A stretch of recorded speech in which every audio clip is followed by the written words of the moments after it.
Okay, well I can tell you that until lunchtime yesterday we had a nice, bright, sunny, clear, cloudless day, and then lunchtime come and all the clouds moved in and it was dull again.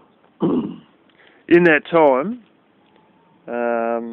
night come, and of course, you know, about 6 o'clock or whatever, I turned on a light inside, and I had one light on most of the time, and sometimes two lights on until about 11:45, and then the little 17-watt heating pad kicked in and turned on off the timer.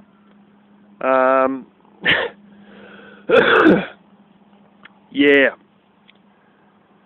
this didn't get a great deal of use because I wasn't running anything really heavy, really powerful or anything like that during that time, although I did go to bed later than usual.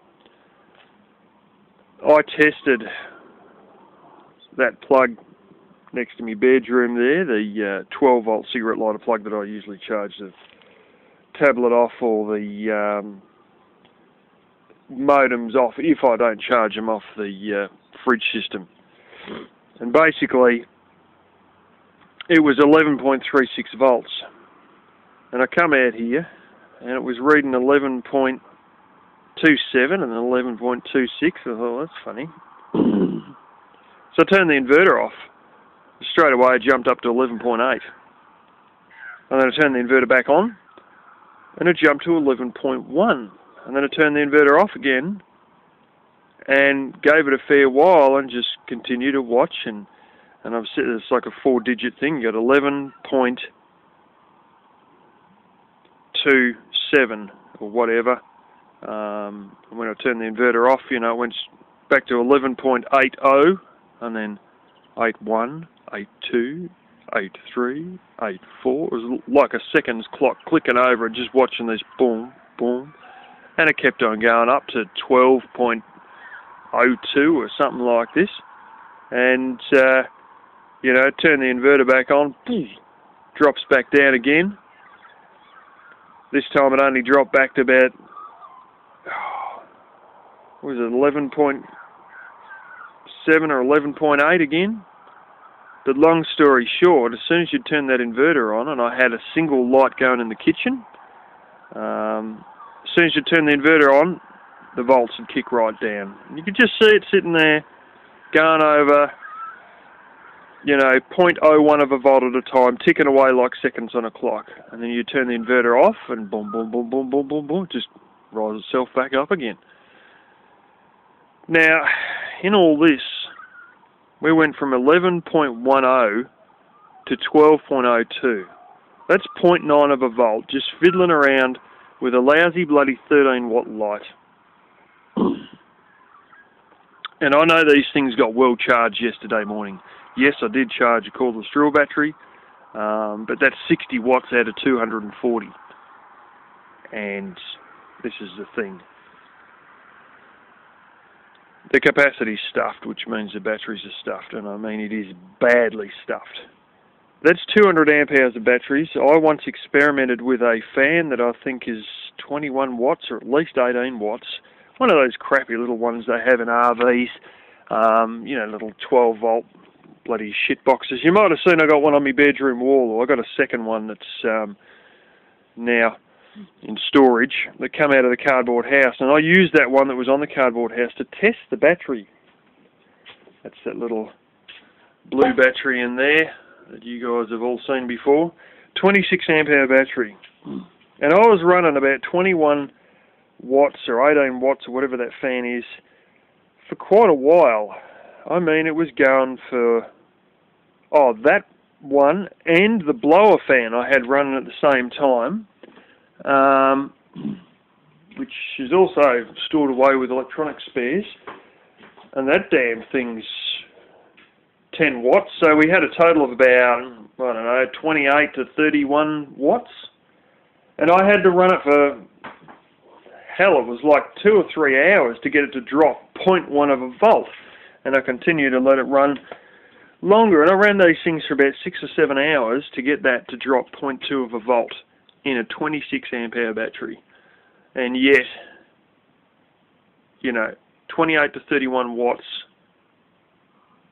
for 2 or 3 hours to drop 0.1 volt, for 6 or 7 hours to drop 0.2 volts, as opposed to dropping 0.9 volts in bloody 5 minutes or less with a 13 watt light. And I must admit the inverter takes about 3 watts to run as well. So, long story short, if a 200 amp hour set of batteries has no ability to outpace a 26 amp hour sealed battery, my batteries are stuffed, basically. So, these cheap crapo ones, one of these batteries, I'm not too sure what it was, if it was the one for the fridge or that little 26 amp hour one or what, but basically it worked out about $2 an amp hour. In other words, a 100 amp hour battery, I threw out a bunch of receipts out for batteries the other day, but 100 amp hour battery is around $200 and something. And these ones here, 100 amp hour battery, $114 each. so yeah, when you get things that, instead of being, I think don't know what it was. It was one that I bought, I think it was about $220. But I know the Interstate one, which is 100 amp hour that's running the fridge, that was at least $175 as opposed to $114. And yeah, don't cost much, don't last long. Made in Thailand, and I can tell you for an honest truth that you can actually see the sulfur crystals on the plates inside them. So anyway, we have run our race, and that's what you get when you buy cheap shit. Oh yeah. For those of you who want to know how long it lasted, it's about 4 years, 3 months, maybe 4 years, 6 months, something like that. So that's not too bad. I did put that desulfurization fluid in it at one point there. But a lot of those real cheap, nasty ones, they're rated for about 3 to 5 years. So, hey, we've probably got about what we should have got anyway. And you can't expect much for a dramatically low price like that. I quite liked them, and when I went back to set up my fridge system, I asked if they still sold them, and they said, no, we had too many people return them and too many complaints about them, so we don't stock them anymore. But I mean, they don't even have a brand name. They come over as an import from Thailand. No brand name sticker on them, no brand name, melted into the plastic or whatever on the side of them, and you're just supposed to, use those for the products you were selling, as buy it as a component buy, or just start your own little battery business and make up your own stickers and whack them on there. And that's exactly what they got, is crappy stickers, like bumper stickers stuck on there with the brand name of the exact place I bought them from. But really, they're just a no-name brand cheapo. And yeah, they've done their expected lifespan. Alrighty. The sun came out pretty good, and now it's sort of backed off a little bit. But it's still enough light, and charge this phone up, charging the laptop up now, which is about 21 watts or something. And I might charge my other phone up, because I don't know how the batteries are on that. Have it turned on? No, I turned it off. Anyway, no biggie. This is the way it works this is the way it usually works with me. I get into the good practice of charging everything during the day when the sun's out. Sometimes it doesn't quite work that way. But, yeah, when you've got good batteries, and most of these batteries I've got in these phones, like This phone I'm on now is sort of strange because it'll go from high down to, like from 5 bars down to about 2 bars, but then it'll sit at 2 bars for like, you know, a day or so. When it gets down to 1 bar, then you've got to get worried, which it did this morning. Oh, yeah, I got about 2/3 on this other phone. This other phone, you know, is a bit like my tablet, except this phone was bought in 2005, and it'll sort of charge up to 95% fine, but then you've got to wait for ages to get 100%.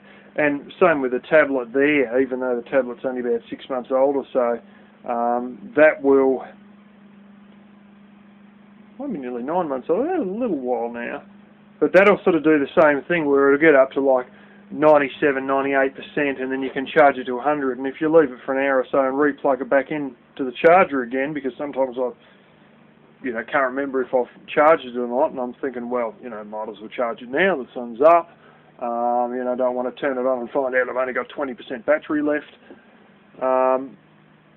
You'll whack it on and it'll show like about 97, 98% again, but it was actually full, and then you remembered, oh, hang on, I did charge this and it was full last time, but just sort of loses that few percent because it's not quite as good as it could be, which is not very good for what's probably a lithium polymer battery at 9 months old comparative to a lithium ion battery at 11 years old.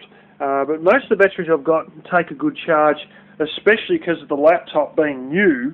I mean, that thing, like, the old laptop, about half an hour.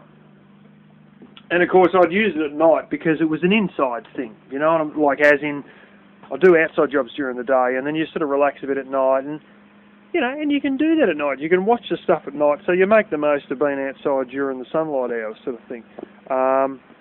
That's the generator going. I'm doing washing right now. But when push comes to shove, the battery on that used to only go for about half an hour. Now, originally, it was supposed to go for 3.5 hours, and it never bloody would. But the best I got out of it was about 2.5 hours. But because the battery was pretty much stuffed in it, I'd leave that turned on at the wall. So it'd be running directly off, the deep cycles that are obviously under the solar panels there. And while it did have a battery capacity, it wasn't much of a bloody battery capacity. Because, that was, by that, it was 2009 anyway that I bought that. It might have been about middle of 2009 I bought that laptop. And, well, I suppose it says a lot for Sony Ericsson, 11 years old, and the batteries are still firing in it. As good as a 9-month tablet and far better than a flaming, what's now a 7-year-old laptop that's since died. But anyway, the new tablet, the old one you could charge it in an hour, and this new one, because it's a cheapo, it takes like 5 hours to fully charge it. But the batteries are 8.5 hours, and I mean they actually, I think the theoretical time is 12 hours or something like that. Oh no,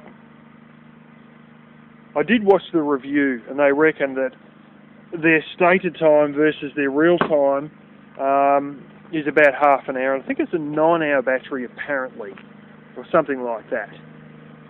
But I easily get 8.5 hours out of it. I think they might state 10 hours, and you can get 9.5 hours at some tests out of it.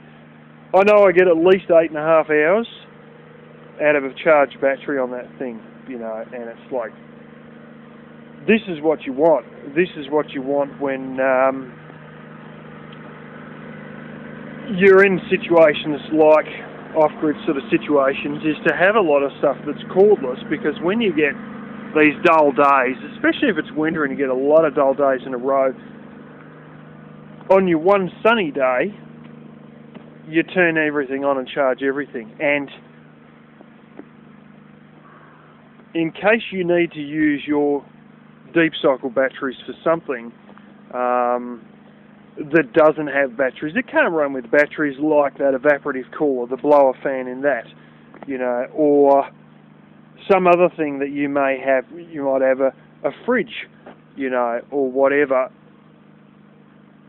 You sort of can reserve those deep cycle batteries for running things like a fridge that you can't run off its own batteries, while all your cordless drills, tablet, laptop, phones, all that sort of crap run off their own internal batteries. And that's one of the beauties of having a lot of stuff that's cordless, because you can sort of string out your time between one sunny day and the next. And, you know, when you get these sunny days, you make a go at charging everything, which will tide you through, you know, 20 cloudy days in a row in the middle of winter, or maybe not 20, but you know what I'm saying, more than you would otherwise have if you ran everything directly off your deep cycle batteries.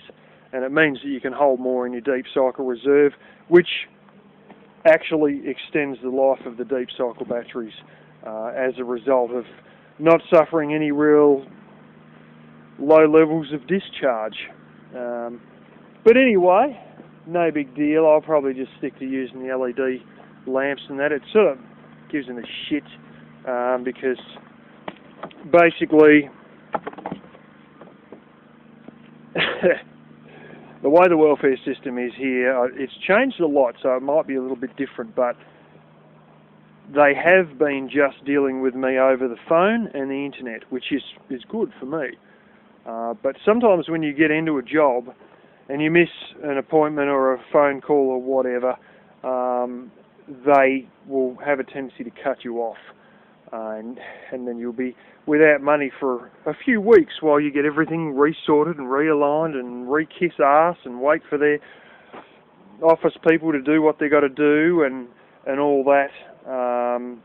So I wanted to have a bit of money saved up in case I got into a job and, you know, it only went for a month or so and didn't work out, because then I'd have to hang around for 2 or 3 weeks with no money, and I wanted to have a little bit of a reserve for that. But I managed to save $100 out of last fortnight's payment. They're fortnightly welfare payments here. $100 out of last time's welfare payment, and in that I didn't know if I was going to be able to fuel the car up, which was empty, and I did. I had enough notes and enough coins, smaller notes and coins, to be able to fill that up. But a certain couple of entities missed out on getting flea treatment and a bit of worming stuff. And I thought, well, that'll be all right, and I'll be able to save, you know, a good heap of next fortnight's payment. And, well, 2/3 of that's going to be pissed straight against the wall on new batteries, if not 3/4 of it. So, you know, it's sort of 5 steps forward and 4 steps backwards. But I want to be able to, because of this mortgage deal and trying to pay this mortgage off, I've basically sapped just about all my damn savings. So I want a little bit of dough to fall back on in case, you know, I get a job, I miss one appointment and they cut me off again. And I'm at that bad point where they're taking it off being phone and internet, and they're saying, okay, you've been unemployed for a few months, and she told me at the last phone interview that we're now going to have all your interviews. There's going to be one more phone interview, and then everything has got to be appointments at the physical office in the middle of the day when I might be at a casual job trying to earn money. And sometimes you ring them up and you'll get a line where you'll just get straight through, and, you know, you'll, depends on the job agency, sometimes you'll get straight through to the person, and particularly if you got their personal line, which I might have to look and see if I've got her personal phone number, and tell them that you're unable to make the interview. And there's other ones where you'll ring up and they'll divert you to the fucking capital, and first of all they may say, well, this is a toll-free number, so you can't ring from a cell phone, so you can't ring during your lunch hour. And then they may make you wait on the line for bloody 15 minutes or something stupid like that. And with a bit of luck, I can get her personal desk number, and if I do get a bit of work, I'll be able to tell her that it's comes a bit sticky. You know, they want you to report how much money you've made before you've actually done the hours. That's how fucked the system is. You don't, you know, it's not like, tell us how much money you've made up to this date. It's tell us how much money you've made up to this date, and it's like 3 days in the future, and you're like, what the fuck is this? But that's the way the system runs, and you got to try and jig your way through it all. And if you're, you know, your money that you're getting is too far different from what you've reported, then they'll pull the pin on you, and shit. But anyway, there's a chance that I'm going to try and go in for a job that's. There's a place I've worked at as a subcontractor, cleaning the place out for a short while for one of the worst companies I've ever worked for, South African cleaning company, and that's the Big Chicken Abattoir. Now, a lot of people are busting to get in there, but you find out, and I found this out when I went to the smaller abattoir, that the way to the door to get into the bigger abattoir is to work at the smaller one. And I have worked at the other chicken processing plant, and that is usually the door to be able to get into the big one, where the wage is bloody near double. And you know, you go from $18 an hour and 15 hours a week to somewhere along the lines of 26, 27 an hour, and that's figures 5 years ago. So if I can get into that, people in there quite easily clear more than $1,000 a week, and that is what I'm aiming to get into. And I may have a chance to get into that, and if I get into that, I will be a good boy and kiss ass and work hard, because I tell you what, when you're making $1,000 a week in an agriculture-based industry that isn't government subsidised, that isn't going to fail very easily due to government budget cuts or anything like that, you and especially food-based, because people can't do without food, and chicken happens to be the cheapest meat there is, so that's obviously the fastest, most obvious choice. You tend to secure your arse in bad financial conditions, and if I can secure my arse in bad financial conditions on more than $1,000 a week, that would be bloody fantastic, and I'll get this damn mortgage paid off for this place. Alrighty, I've just about to keep planting the broccoli into pots. I've just filled up another bunch of pots. I've run out of all a certain size of pots. It doesn't mean I don't have plenty of other pots. I could probably use a terracotta one. This little one would be good for spinach. I've got one spinach that's come up.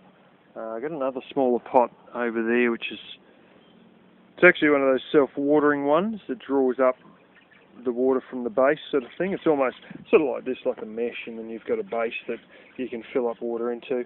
And one or two of them is starting to sprout there. I hydrated a heap of potting mix yesterday, and as I said, I just filled that into pots. I'm going to have to put the last of my potting mix into the bucket and get ready to rehydrate that. Even though I'm going to have to go and open the old camper up and grab back some of the pots that I put in there, because we are running short of reasonable sized pots that would be good for broccoli and that sort of thing. Old door knockers there, just eating the guinea pig feed, rabbit food rather. I've got a little bit left I'll pour down for her in a second. I've got a couple more Siberian kale that's come up, but I'm going to have to flip this mesh out and push them up from underneath with a pencil or something to get them. Yeah, another thing I was going to say is, I don't know if I mentioned this, but connected him with a church at my father's, and usually he borrows me chainsaw. I've decided I'm going to go there this time and do it with them. There's a old lady who's got a garden which is basically a friggin' jungle, and a tree has collapsed over a footpath, and she's on a walking frame, and she's got to go around this damn collapsed tree branch to get to the front gate, and it's quite a bit of a walk around in the grass with this walking frame just to get the mail, because that's what she basically does every day, as many people do. and you know, this thing's all collapsed on the ground. Apparently you could spend days in there. I haven't seen it, but another guy I know has seen it, and he reckons you could spend days in there. But I'm hoping to go around, well, I will be going around with them on Saturday and taking the steel chainsaw and probably the reciprocating saw as well, why not? And yeah, going like hell in there with that, and I'll score a whole heap of firewood in the process, and it won't be just the collapsed tree that I'll be cleaning off the footpath. If there's other trees that have got plenty of flaming size to them, I'll gladly volunteer to trim all those back while we're there.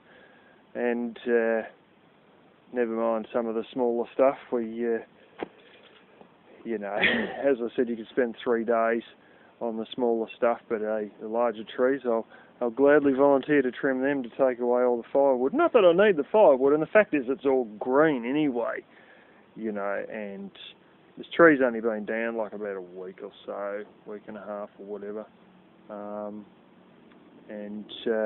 Yeah, so that'll get me more firewood that I probably didn't need, but I'm willing to volunteer to take anyway.